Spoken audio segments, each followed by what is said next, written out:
온 세상을 다 얻은 것 같죠. 제가 태권도 전도사가 된 것 같아요. 열정이 높으신 분이죠. 그 가족 전체가 태권도 가족입니다. 아주 화목하고 건강이 넘치는 대한민국의 대표적인 태권도 가족이 아닌가 싶습니다. We're a family that loves practicing taekwondo, so we've embarked on a new challenge. 사실 저희 가족들이 아픔이 정말 많습니다. 제가 아침에 일어났는데 반신이 마비가 왔었고 저희 아이는 태어나자마자 인공 심박기를 달았었고 정상으로도 살기 힘들다는 진단을 받았었지만 이 아이를 보면서 기적이라는 것을 알게 됐거든요. 그래서 태권도는 행복 그 자체입니다. 태권도를 해서 강해지니까 더 자신감이 올라가고 행복해요. I believe taekwondo is a blessing from heaven. It has made us hopeful for the future. Every day, we're excited to see what's in store for us tomorrow. Practice it with your family. Taekwondo brings happiness.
In light of National Patriots and Veterans Month, President Yoon Suk-yeol on Friday stressed the importance of national security and vowed appropriate compensation for those who made sacrifices for the nation.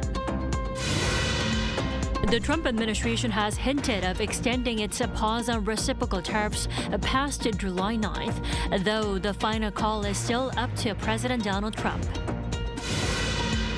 And South Korean Netflix series Squid Game has returned for its third and final season. The finale, comprised of 6 episodes, is now available worldwide. President Yoon Suk-yeol invited National Merit recipients and their families to the former presidential office site to take the time to reiterate his words of gratitude to the country's patriots for their selfless service. Our top office correspondent Song Yujin starts us off. 2 days after the 75th anniversary of the Korean War, President Lee Jae-myung hosted a lunch on Friday to mark National Patriots and Veterans Month. 160 guests, including recipients of National Merit and their families, were invited to Cheong Wa Dae, the site of the former presidential office. 일제치하의 독립운동, 그리고 6.25 전쟁, 4.19 혁명, 월남전, 5.18 민주화운동, 서해 수호의 역사를 통해서 오늘의 대한민국이 있습니다.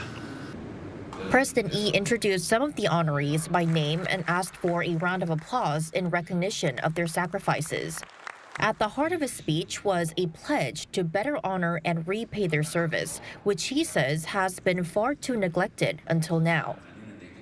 우리 국가 공동체의 존속 그리고 우리 국가 구성원들의 더 나은 삶과 안전, 생명을 위해서 희생하신 것에 대해서는 우리 국가 공동체 구성원 모두가 특별한 관심과 애정으로 상응하는 보상을 하고 예우해야.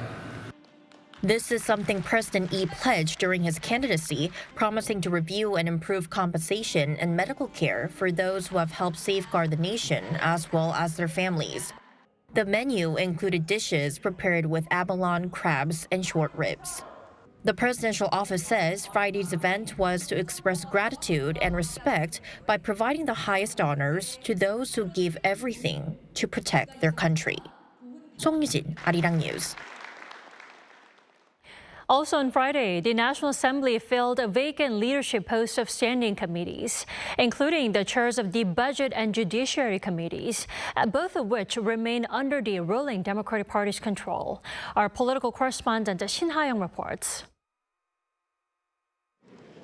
Amid a bipartisan deadlock over the redistribution of standing committee chairs, the ruling Democratic Party unilaterally filled 4 of 5 vacant posts in a plenary session on Friday. The chair positions at the Budget and Accounts, Legislation and Judiciary, House Steering, Culture, Sports and Tourism, and Strategy and Finance committees were vacant. Of these, 4 positions, excluding the Strategy and Finance Committee, were filled by DP lawmakers, maintaining the party's control over them from the past year. 3-term DP lawmaker Han Byung-do was appointed chair of the Special Committee on Budget and Accounts and will lead the review of the supplementary budget proposal. 4-term DP lawmaker Lee Chun-seok was named chair of the Legislation and Judiciary Committee. The main opposition People Power Party walked out of the session as it had been calling for a rebalancing of the committee's leadership, arguing that the shift in government following the recent snap presidential election justified the change. The PPP insisted it should hold the chairs of the Judiciary and Budget committees to provide checks and balances on the ruling party. The supplementary budget is an important issue, so the PPP is willing to cooperate to quickly elect a new budget committee chair. For the other committee chairs, we believe more talks are needed to restore cooperation and bring back the National Assembly's tradition of checks and balances. The Democratic Party, however, has maintained that the current arrangement should remain, citing last year's agreement between the two parties on a 2-year term for committee chairs. The People Power Party is delaying the Prime Minister's confirmation and budget review over the Legislative and Judiciary Committee chair. Don't they see people are struggling with a sluggish economy? Shouldn't they help the new government get to work? With the Budget and Accounts Special Committee chair now in place, the review of the supplementary budget proposal is expected to gain momentum. Shin Ha-young, Arirang News. Defense Minister nominee An Kyu-baek will consider restoring the suspended September 19th military agreement between the two Koreas. Addressing members of the media on Friday ahead of his confirmation hearing, An said South Korea should first seek civil-level exchanges with North Korea and then advance to restoring the military accord to ensure peace on the peninsula. When asked about his potential approach to the Trump administration, An spoke of adopting a proactive, positive posture based on national interest. Meanwhile, Vice Defense Minister Lee Do-hee, during his inauguration ceremony, reaffirmed the importance of a practical approach. He said the military here must seek practical cooperation to boost deterrence based on the Iraq-U.S. alliance and to defend national interests. The Unification Ministry has urged Pyongyang to inform Seoul in advance of any intention to discharge water from a dam across the border, making note of past agreements between the two Koreas to fight flash flooding during the monsoon season. The ministry emphasized that early notification would serve to prevent accidents arising from sudden surges in water levels of the Imjingang River that flows from the north to the south. Back in 2009, an unannounced release of water from North Korea's Hwanggang Dam near the border resulted in the loss of 6 South Korean lives. The Trump administration's July deadline for country-specific tariffs may be extended, but its auto-related tariffs are also set to be expanded. Our Lee Seung-jae has the details. Washington could extend its pause on reciprocal tariffs, which is set to expire next month. According to White House spokesperson Caroline Leavitt on Thursday, the pause could be extended, but added that it's a decision for the president to make. The comments come as the temporary suspension of reciprocal tariffs, including 25% duties on South Korea, is set to expire on July 8th. In April, U.S. President Donald Trump announced the reciprocal tariffs to match those of other countries on U.S. goods. While the tariffs took effect on April 9th, Trump pressed the brakes on his plans for 90 days to allow for negotiations. Earlier this month, the U.S. president expressed his openness to extend the pause, but said that an extension might not be necessary. Meanwhile, Washington has begun a process to include more auto parts imported into the U.S. on the list of those subject to 25% tariffs. The U.S. Commerce Department's International Trade Administration on Thursday released its outlined process, where U.S. domestic producers may request additional auto parts to be included in the new tariff scheme. To receive the request from the domestic producers, the ITA is forming 2-week submission windows 4 times a year, with the first window opening on July 1st. Following the 2-week window, a non-confidential version of each valid request will be published, with the ITA making the final decision within 60 days of receiving the request. The move is expected to affect South Korea's auto parts industry. Earlier this year, Trump invoked Section 232 of the Trade Expansion Act, which grants the president the power to adjust imports into the U.S. when determined they threaten to impair national security. Lee Seung-jae, Arirang News. Then where is this tariff delay coming from? Is the White House under pressure? And will South Korea be better positioned under the possible postponement? Our correspondent Kim Do-yeon explains. The White House's comment on the tariff negotiation deadline comes after other recent signs that the possibility of a deadline delay was looming. White House economic advisor Stephen Myron had also said on Thursday local time that he thinks the tariff deadlines will likely be extended for countries that are making a genuine effort to negotiate trade deals with the U.S. He said that in such cases, he doesn't expect tariff rates to suddenly increase. Experts say this shows that things aren't going the way the U.S. expected when it comes to tariff negotiations.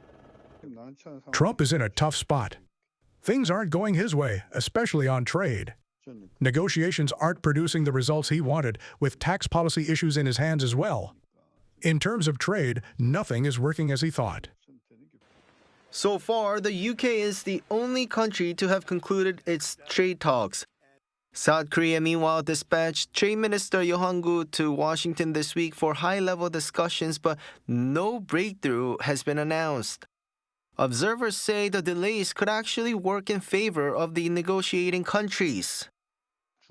As the U.S. midterm elections approach, November next year, Washington's leverage weakens.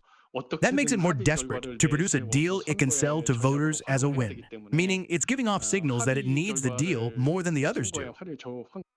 Analysts also argue that if the U.S. were confident about its position, it would have gone ahead with the reciprocal tariffs already announced earlier this year, rather than signaling a possible extension. Trump has two options: stick to the July 9 deadline and enforce reciprocal tariffs, or postpone them. But if the U.S. slaps on tariffs, prices on imported goods rise, and that could hurt American consumers. So instead, it's backing off. Still, the White House isn't ruling anything out. The spokesperson also said President Trump could still opt for reciprocal tariffs if he believes they serve U.S. interests and benefit American workers. 김도연, Arirang News.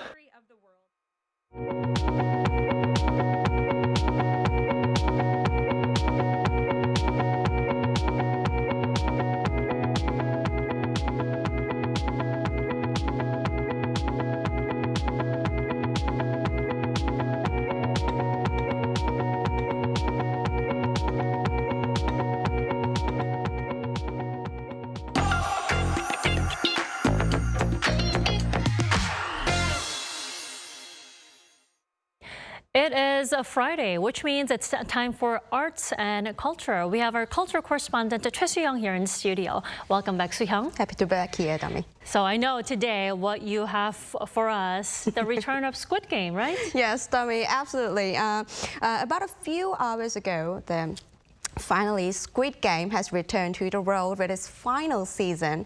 This Netflix original series is considered as one of the most successful K-content of all time.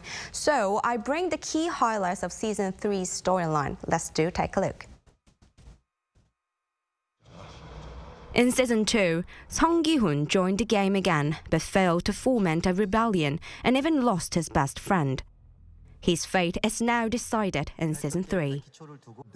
Ki-hoon changes and makes up his mind. This is what I can do, and decides to take action based on that belief. The conflicts and stories of the main characters push to the edge between life and death are key points to watch.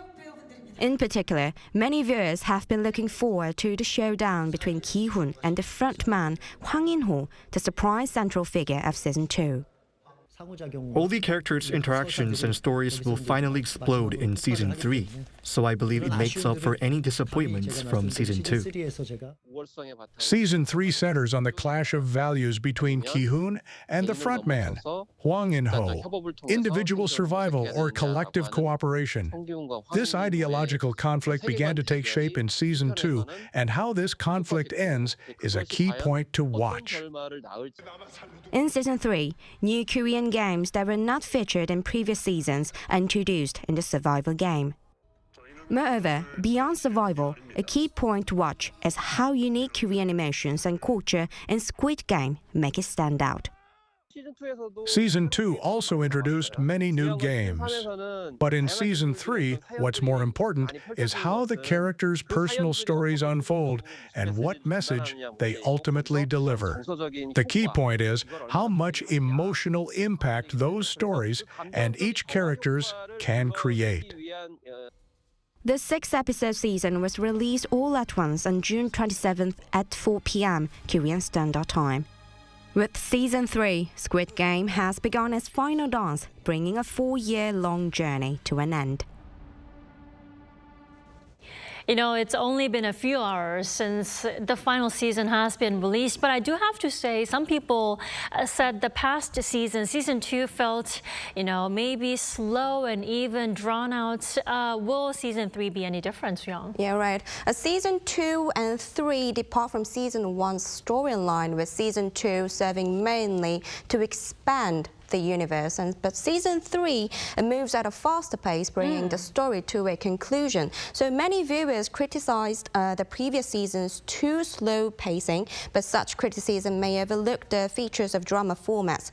But films are much more compact and symbolic, requiring tight storytelling within around 2 hours. But dramas allow space for people to feel emotional depth and cultural context within many episodes and seasons. So the professor said, if Season 3 delivers the emotional payoff Season 2 was building toward, its extended narrative is justified.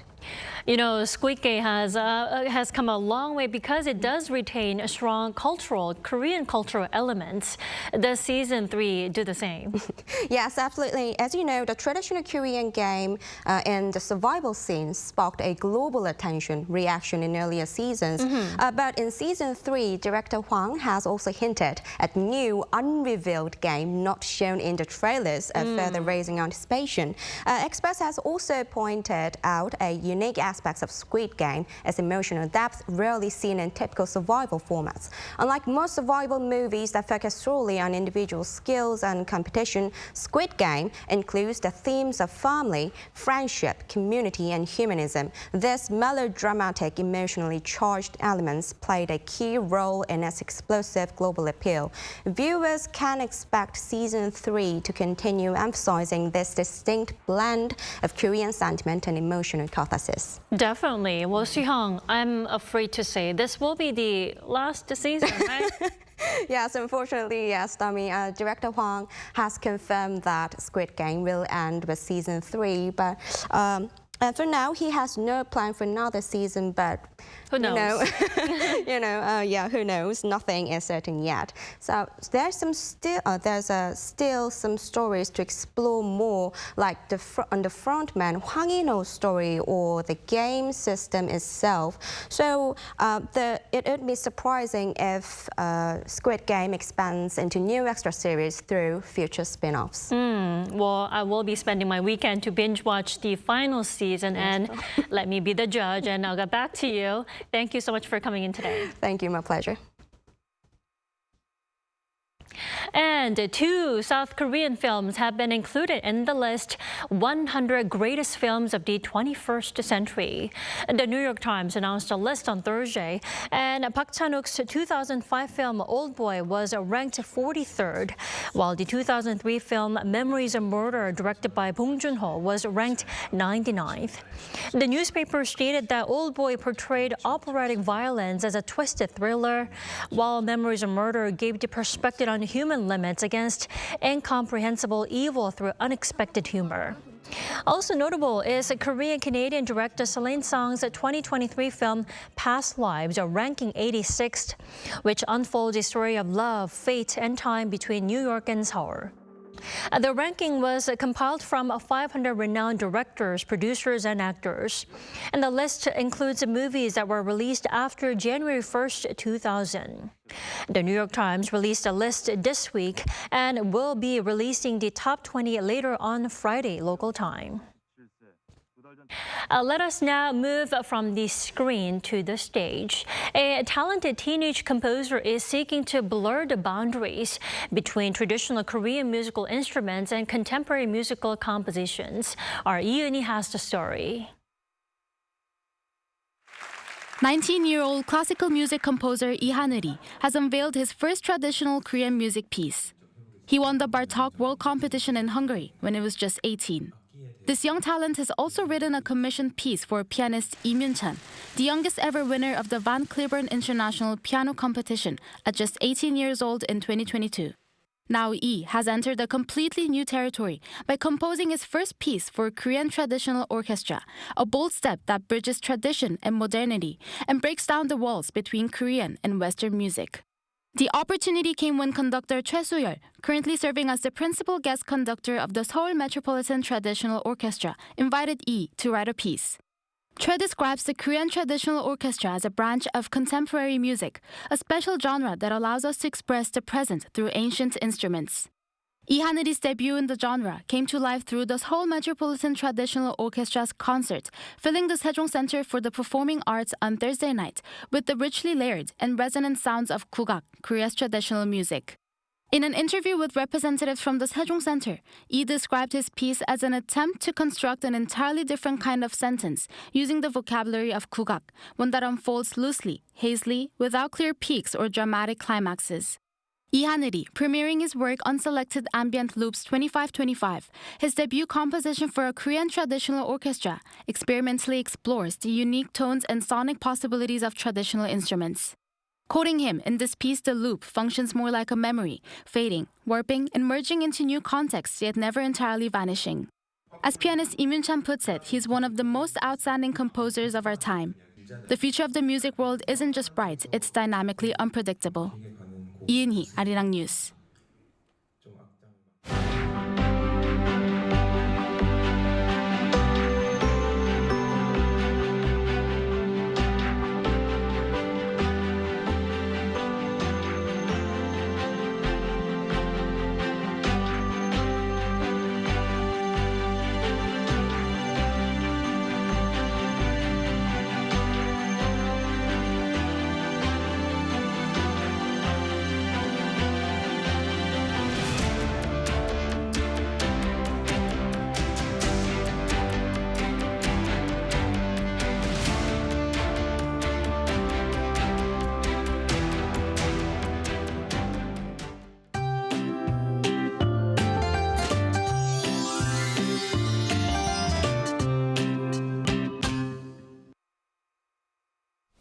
There's rain forecasts all over the country again. Starting with the center parts of the country tomorrow morning, the monsoon rain will spread further south in the afternoon.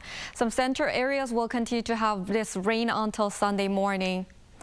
Looking at the rainfall, up to 40 millimeters of the rain will fall in the center areas and up to 60 millimeters in the south. The intensity of the rain will not be strong, but it will be accompanied by gusty winds and lightning around the southern parts of the country.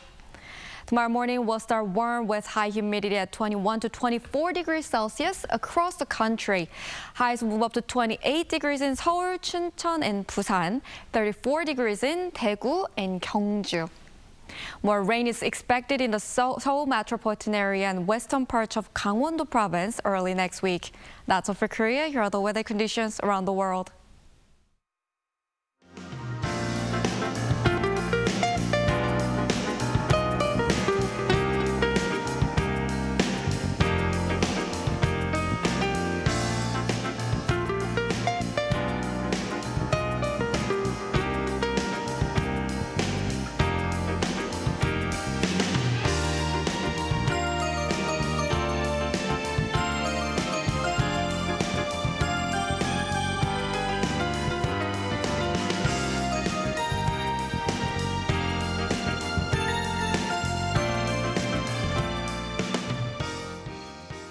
That is all we have for tonight. I'm Kim Da-mi. For all of us here at Arirang, thanks for watching and good night.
Arirang TV is conducting an overseas TV viewer survey to provide you with a better global broadcast service.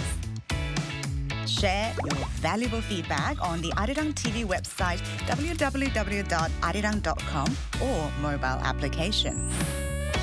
Survey participants will be selected at random to receive special gifts. 2025 Arirang Overseas TV Viewer Survey. We look forward to hearing from you. Your gateway to Korea, Simply K-pop. Hello, I'm your Simply K-pop MC Taewi of AB6. Let's go! And I'm your special MC Jelly of Unit. Yay, princess, princess!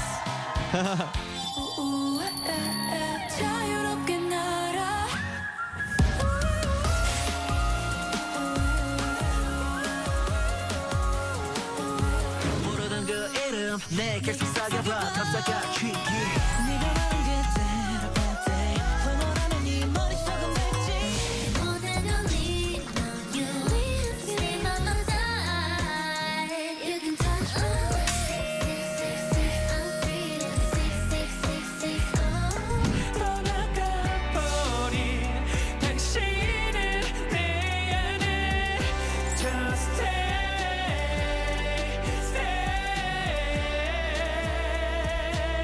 This week's Simply K-pop.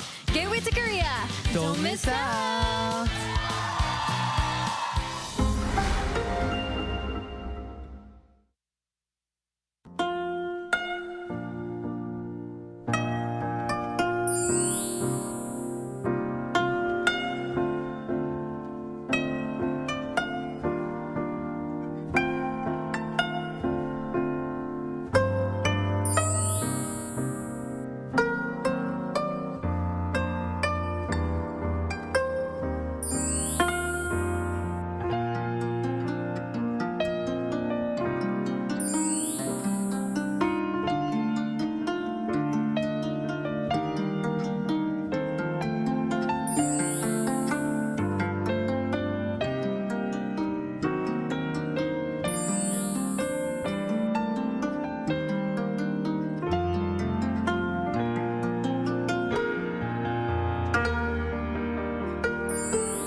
Welcome to Within the Frame, where we bring the most pressing issues across the globe into focus. I'm Kim Mo-gyan. For the first time in 20 years, South Korea is preparing to host the APEC summit this October in the historic city of Gyeongju. The 32nd summit arrives at a moment of major geopolitical shifts. U.S.-China tensions are deepening, global trade remains volatile, and the Indo-Pacific is fast becoming the epicenter of strategic competition. With Korea stepping in as chair once again, attention is turning to the country's evolving diplomatic role, the economic gains at stake, and the symbolic power of choosing a smaller, heritage-rich city like Gyeongju as a host. So what does this mean for Korea's foreign policy, and what new model of diplomacy might emerge, and how could it reshape Korea's regional and global standing? Joining us now for an exclusive conversation is Shin Bong-gil, former Korean ambassador to India and the president of the Korean Council on Foreign Relations, who is also a special policy advisor at the APEC diplomacy in Gyeongsangbuk-do province. A big welcome. Thank you. So, Ambassador, let's start with the APEC summit, of course. It's coming in October. It's the 32nd version of it. And it marks the 20 years since it has last been held in South Korea's southern city of Busan. What is the significance diplomatically of Korea hosting this important event again? I think first it demonstrates Korea's global diplomatic leadership as one of top 10 leading countries in the world. World leaders of 21 APEC economies are gathering in Gyeongju including possibly Donald Trump and Xi Jinping. So this is not just an ordinary kind of conference. It's a very special. Korea provides venue of all these meetings and minglings. And second, it is important that it takes place when Trumpism, like America first and protectionist trade policy, is shaking the world. Another important aspect in timing is that it takes place immediately after Korea's Lee Jae-myung government has been launched, successfully overcoming the unfortunate martial law incident. So we could give a very good impression toward all the leaders that Korea's resiliency of democracy. And of course, we hope that this meeting can bring economic benefit. As we know, CEO Summit is also being held at the same time. And this time, the chairman of this CEO Summit is Korea's chairman, SK Choi Tae-won. Right, so it really tells a lot about how much diplomatic weight South Korea has been gaining across the years. Now, let's move on to the selection of the host city ambassador. Gyeongju was ultimately chosen over strong competitors like Incheon and even Jeju Island. As a mid-sized city, what do you think was the rationale between the choice of Gyeongju as the host? I think Gyeongju's unique strengths as a city of rich cultural heritage, as the capital of ancient Silla Kingdom, has definitely helped Gyeongju to be selected as one of the, after fierce competition with other cities like Jeju and Incheon. At the same time, the important thing is Gyeongju is not a metropolitan city, it's a mid-sized city. It embodies inclusive growth, sustainability, and balanced regional developments, which reflects APEC's philosophy and Korea's commitment to balanced development of region. Another aspect is Gyeongju has already hosted a lot of different number of international events quite successfully. It has adequate facilities for accommodation and also conferences.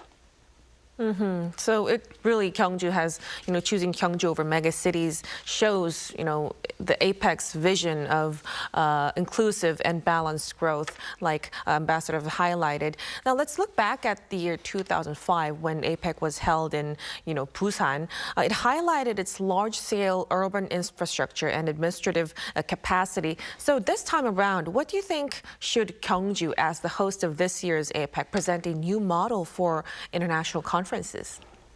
I think Gyeongju presents a unique model of international conferencing through the convergence of local diplomacy and soft power. When I say local diplomacy, it means local governments take the lead in engaging with international society.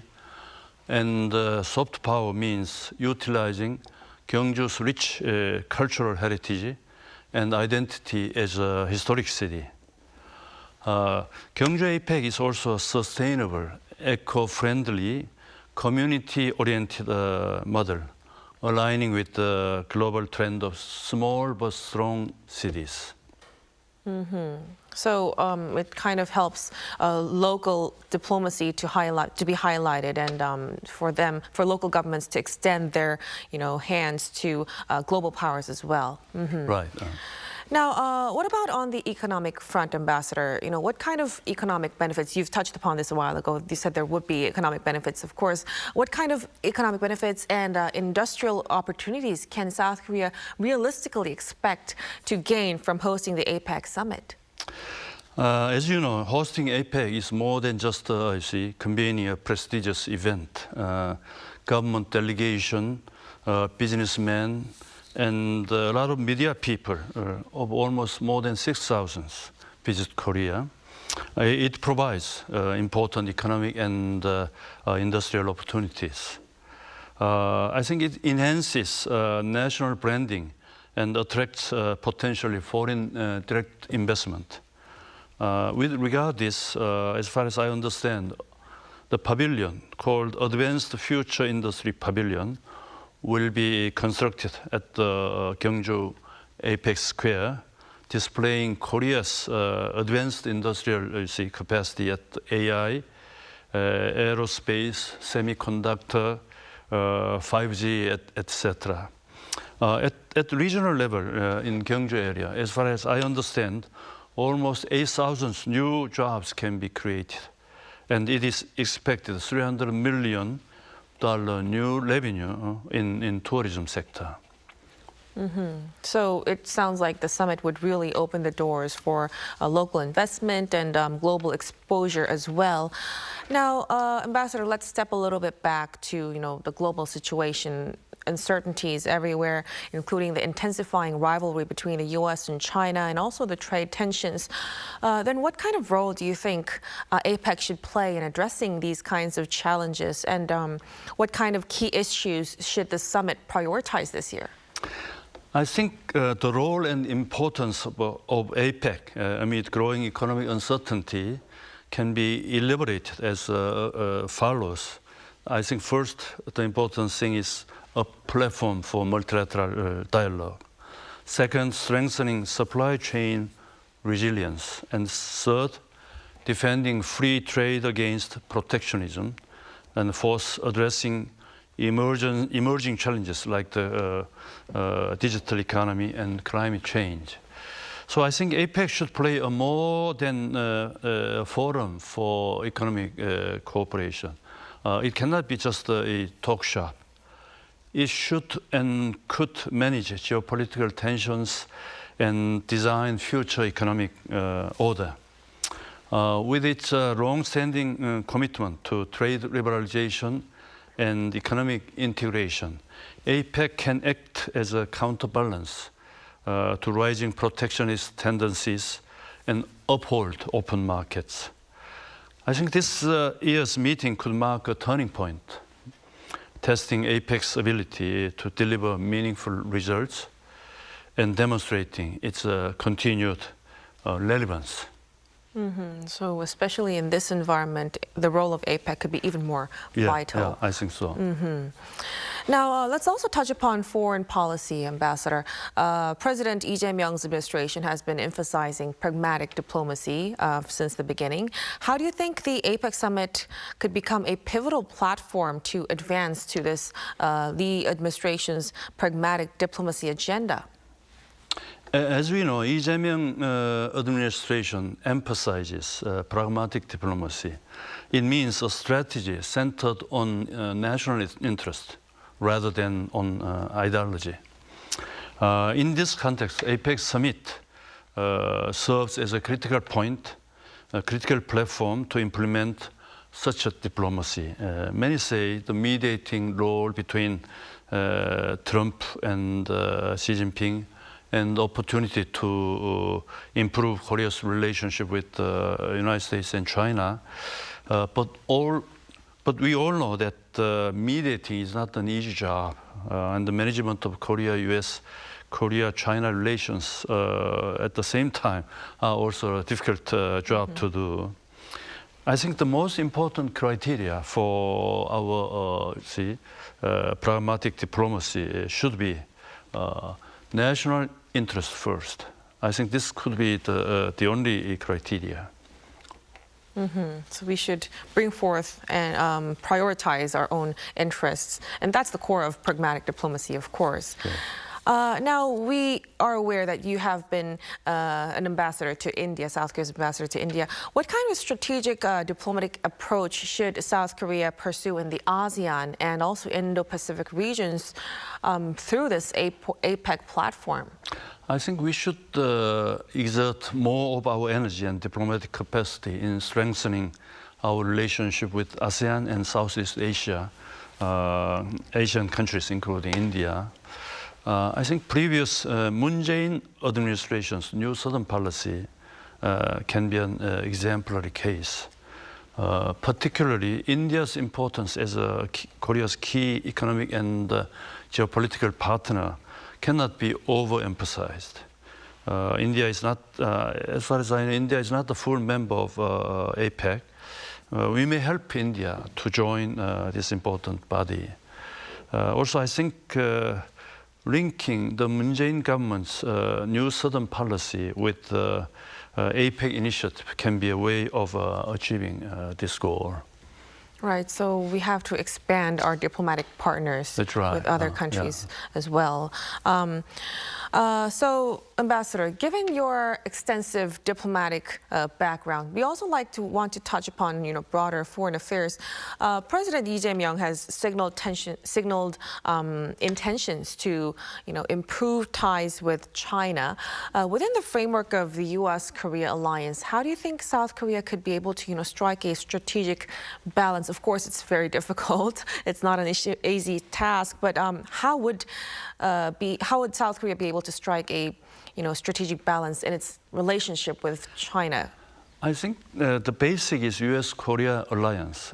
It is a foundation of all our security architecture.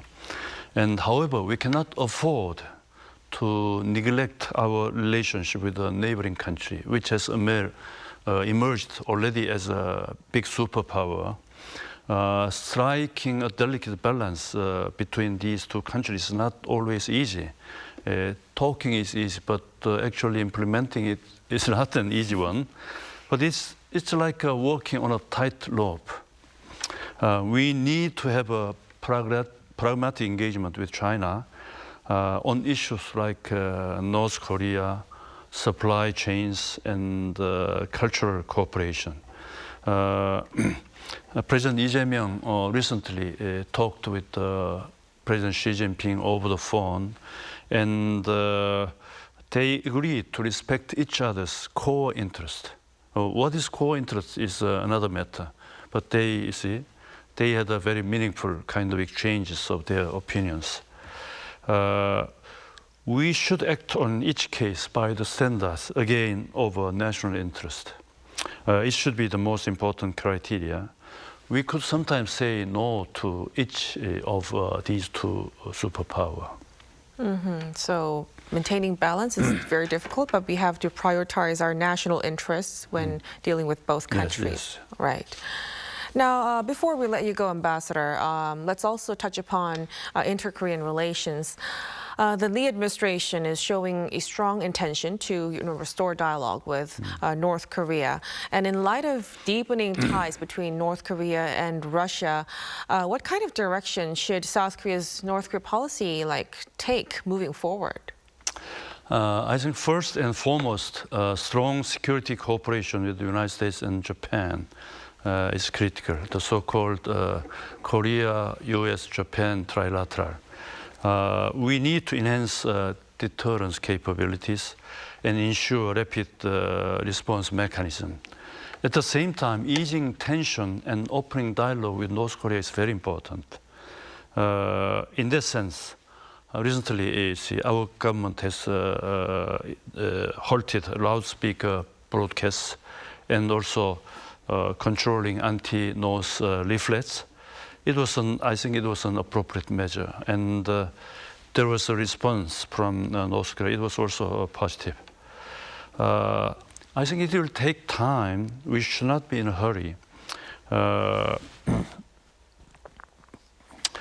North Korean issue cannot be solved in a single stance.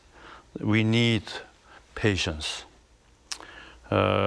We should also try to improve relations with China and Russia.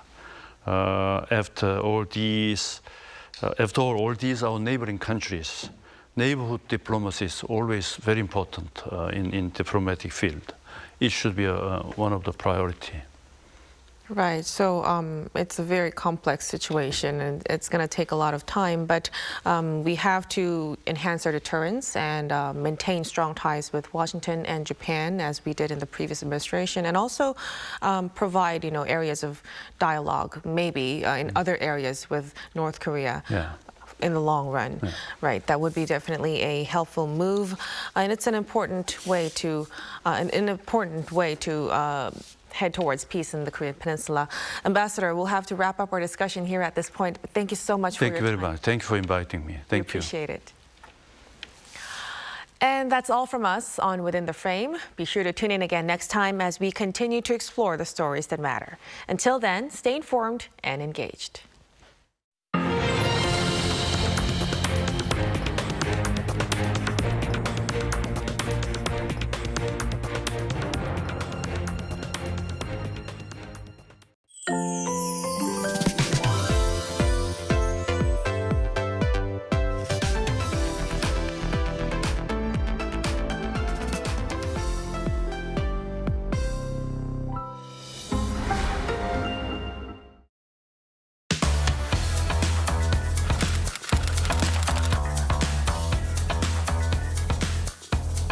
To set the facts straight. Get Korea right.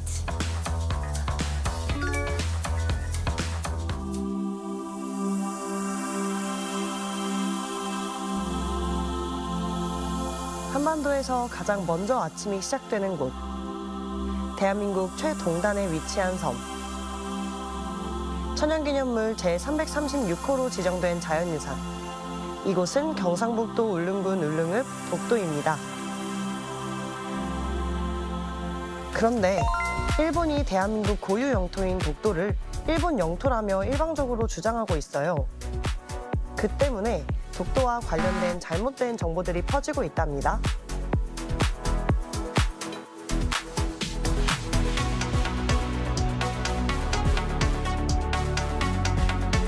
안녕하세요. 저는 방크에서 활동하는 성혜승 연구원입니다.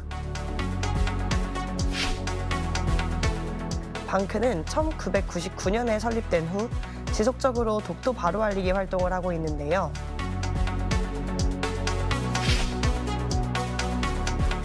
지금부터 제가 독도에 대한 올바른 정보를 알려드리겠습니다.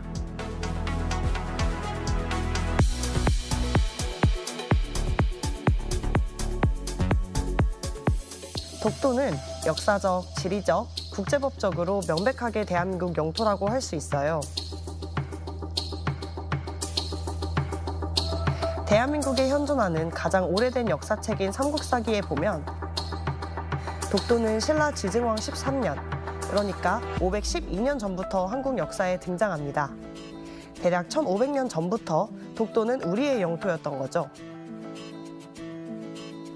독도가 한국 땅이라는 역사적 증거는 이렇게 차고 넘쳐요. 지리적으로 살펴보면 일본 영토에서는 독도가 보이지 않지만 독도와 87km 떨어진 울릉도에서는 독도가 육안으로도 보일 정도로 가깝죠. 그리고 또 한 가지 중요한 사실.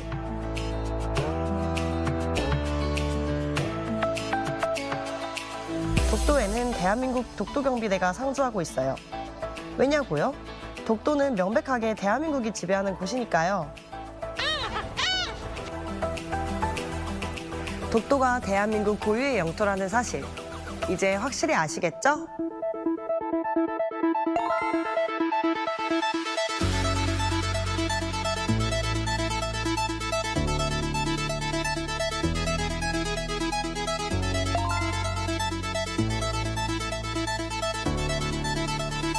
한국 바로 알리기, 여러분도 함께 해주세요.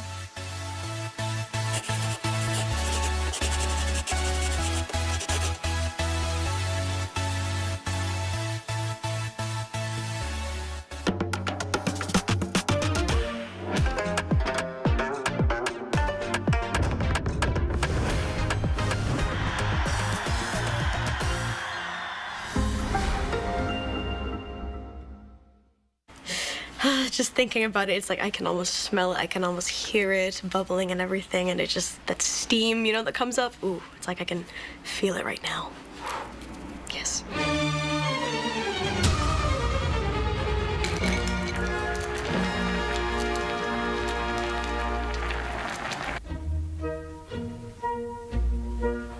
Hello, my name is Alexa, and I am a K-pop artist under ZB label.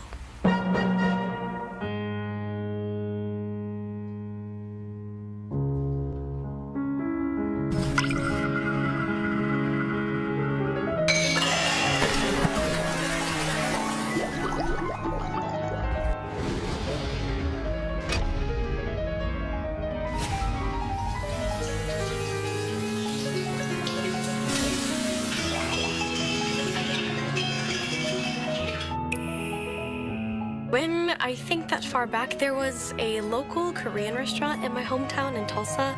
I don't remember if I tried it there or when I tried it when I first came to Korea, but all I remember was it was years ago, but the taste is what I remembered.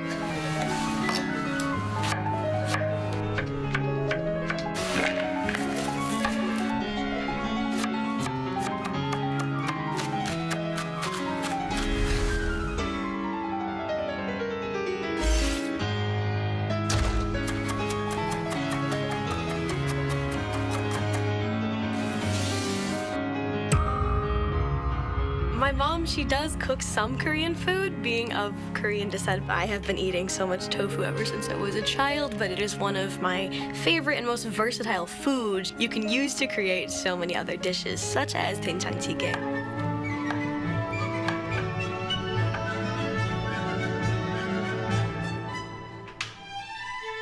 But when it comes to, actually eating it and enjoying it, it must be served in a tteokbagi, which is like, to translate to English, I guess like a hot stone pot, I guess. And that's gonna keep the food nice and hot till the very last bite. It's just, you can't eat it in like a plastic bowl. Like, it needs to be in the tteokbagi. That is like 필수. That is necessary for this. Star of the show is centrally doenjang, like the soybean paste. So as long as that's delicious, the stew's gonna be delicious no matter what, so no worries there. But all the flavors coming together to create that really like decadent, very flavorful broth. And again, when it's really hot in the tteokbagi and the steam just comes up and it just emits those nice fragrances, it's just an unforgettable experience if somebody's never tried 된장찌개 before.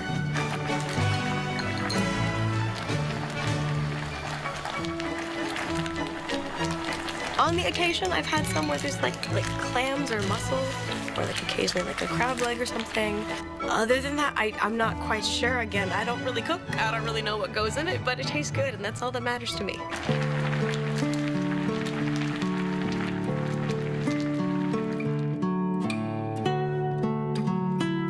When I think about that, it just kind of reminds me of coming home from a long day of work, whether it's just full schedule or just practicing, and I just need all of my stress to go away. And thinking about this just brings me to that point of relaxation where everything is just fine, everything's good.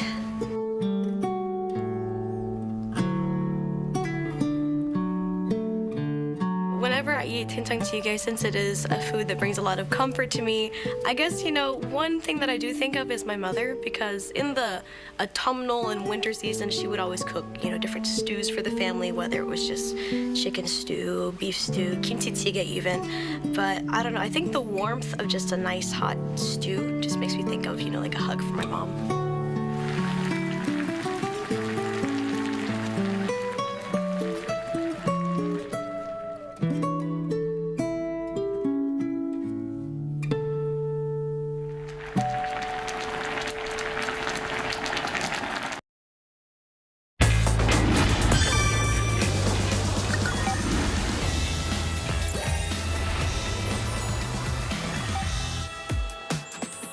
Country where traditional and modern cultures coexist.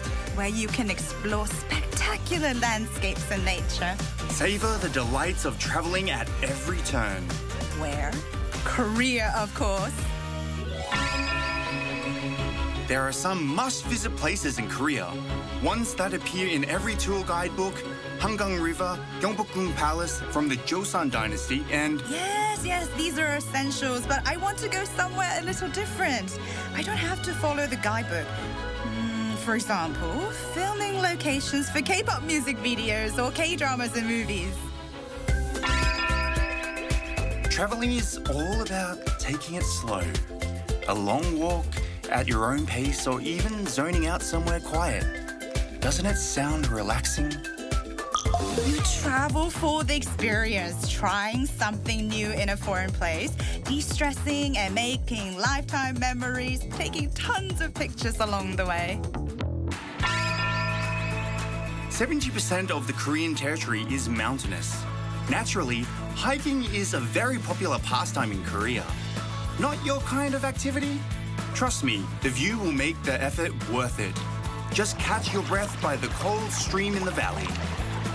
Korea is surrounded by the sea on three sides. From the beach, you can enjoy a wide open view, as well as various water activities. But the riverside is great too. There's plenty to see and do. If you're in Korea, you can't miss the night view full of dazzling lights. Yes, even the same place can have a totally different vibe at night. Want to make unforgettable memories? How about traveling to all corners of Korea? Join us next time to explore more about Korean culture.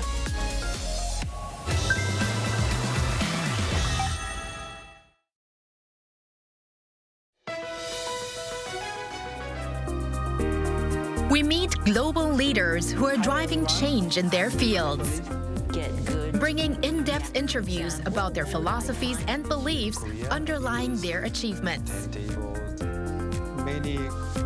Discover how they followed their own paths to become leaders. Through their journeys and insights, we draw a picture of today's changes and our common future.